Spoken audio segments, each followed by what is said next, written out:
Good day, everyone.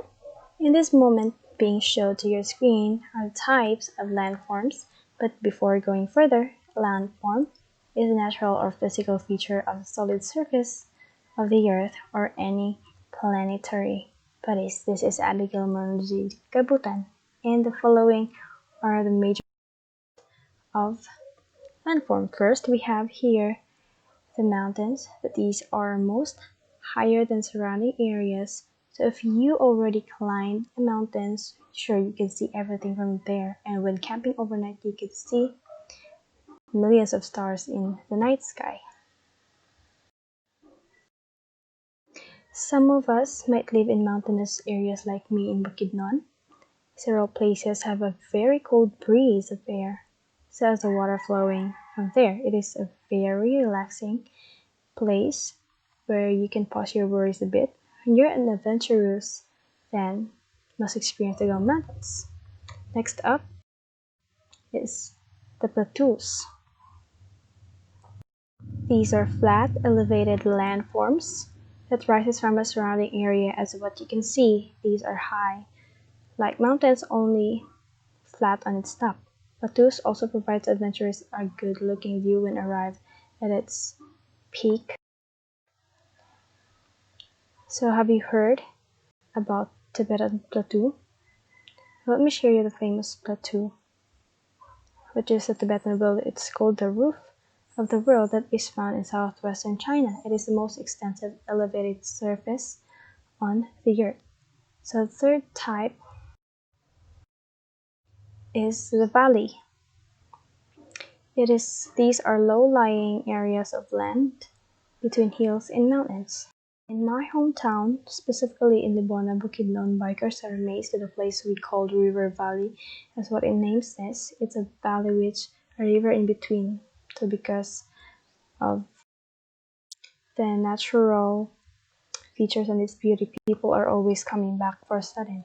So have you tried bathing in a river in between hills and mountains? It feels so cold because of naturally free-flowing water, so try it and then you'll feel. The other type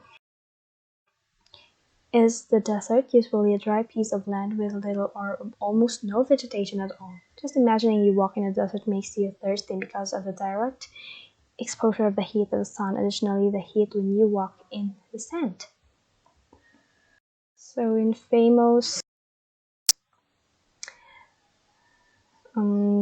movies like The Mummy, when you already watch all of the series, there are scenes that they're fighting in the desert, and the animal used for transportation is the camel, which is capable of traveling a super duper hot desert.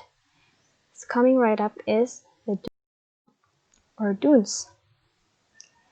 These are sand, just like the desert, or mounds or small hills made up of sand. Later on, I'll tell you the difference.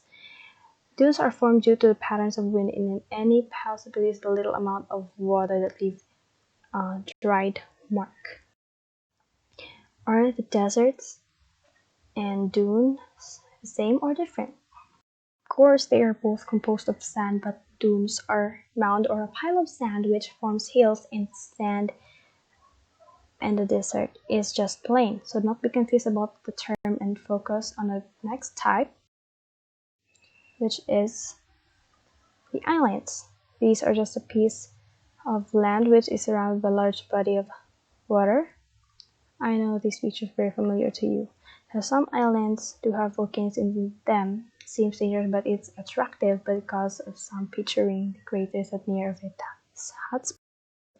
So ever experienced island hopping? I never tried island hopping before, but I wish to experience such thing to discover things that I never found before and visit several popular island destinations in the country, especially here in the Philippines. We are now at the peak of the mountain, in the top of our discussion. The last one is the plains. These are flat or low relief areas on the surface of the earth. It might be formed as a result of sedimentation or eroded soil from the top of the hills and mountains, or it be due to flowing lava. What else do you find in plain landforms? Well, when you're living in the rural areas, you can see different kinds of crops and fruit plantations, also poultry, piggery, and even hear roosters cook-a-doodle-doing repetitively. So we're done to the types of landforms. So we'll just have a recap about those landforms discussed. We have here the highest mountain in the world, and it's none other than the Mount Everest that we can locate to southern Asia lying to sub-range in Himalayas, proudly saying that one of a Philippine citizen has reached the peak of Everest and he is roaming Gerusu. The Sahara Desert, the large hottest desert which spans 11 countries. It also has a variety of land features but is most famous of the sand dune fields that are often depicted in movies. The last picture that I would like to visit soon is the Siargao Island in Surigao del Norte province, where tourists are really coming back after a heartbreaking adventure island hopping, surfing spot they term Cloud9. So many to mention about the adventures there. So, I look forward to where will it go next after discussing those major types of landforms. There you have it, everyone. So this is again Abigail Manila J. Gabutan. The content from the slides can be seen in this site. And thank you again. Goodbye.